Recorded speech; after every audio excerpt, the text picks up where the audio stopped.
कुछ लोग कहते हैं हाँ सीना ठोक के कह रहा हूं, मजबूती से आपके लिए लड़ूंगा, विश्वास दिलाता हूं।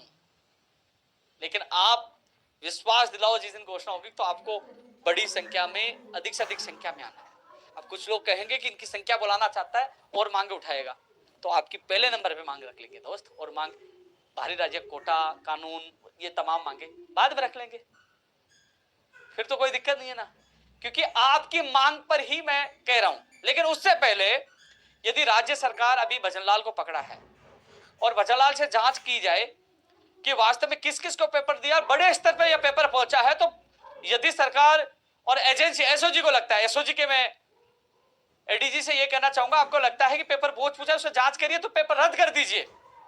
50,000 वाले मुझे गाड़ी दे लेंगे, कोई दिक्कत नहीं। यदि पेपर बड़े स्तर पर पूछा तो रद्द कर दीजिए, मैं रद्द के भी समर्थन में।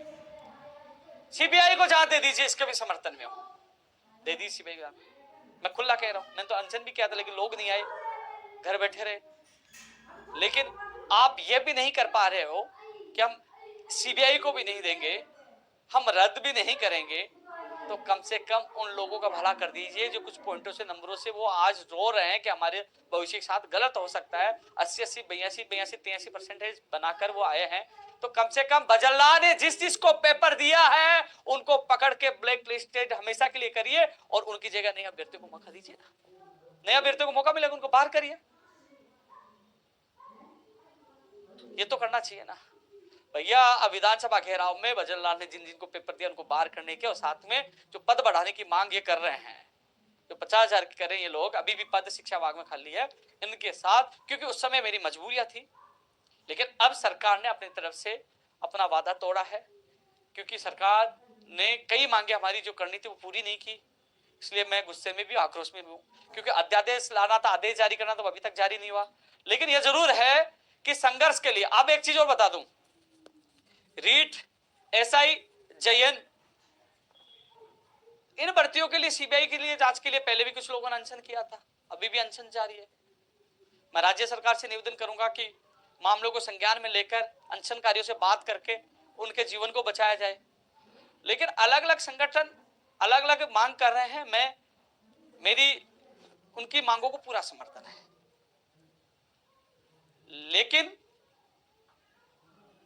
राज्य सरकार, जो हमने अनशन किया, महेश जोशी जी आए, उन्होंने घोषणा कर दी गैर जमानती कानून की, क्योंकि रीट और एसआई की, सीबीआई की जांच की मांग चली, मैंने भी समर्थन किया।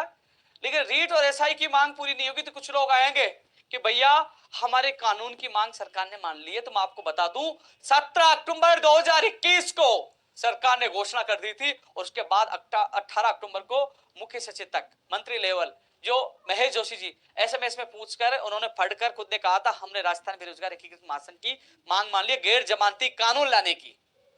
कानून का अध्यादेश भी आएगा। विधानसभा घेराव के दौरान कहा था कि हम अध्यादेश लेके आ रहे हैं, अब विधानसभा घेराव क्यों कर रहे हैं? लेकिन मैं उसमें संशोधन चाहता हूं, 10 से 20 साल या उम्र कैद की सजा का प्रावधान हो, और जो अपराधी है उनकी संपत्ति जब्त किए जाए, ये मैं मांग कर रहा हूं। इसमें संशोधन चाहता हूं।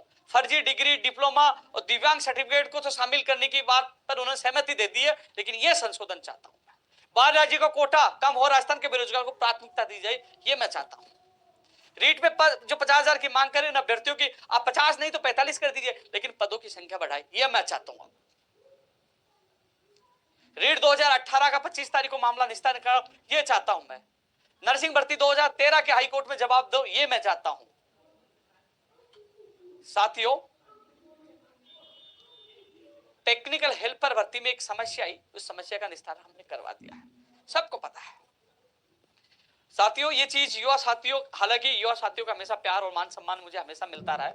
रीट वाले 50,000 वाले कमेंट कर रहे, मैं आपको पुनः बता दूं, मैंने कह दिया है अब तैयारियां शुरू कर दो, इस बार बुछाल आएगा, और विश्वास दिलाता हूं पद तो बढ़ेंगे, चाहे मेरा खून बहे, कह रहा हूं मैं, इस बार पीछे नहीं हटूंगा। तैयार रहना।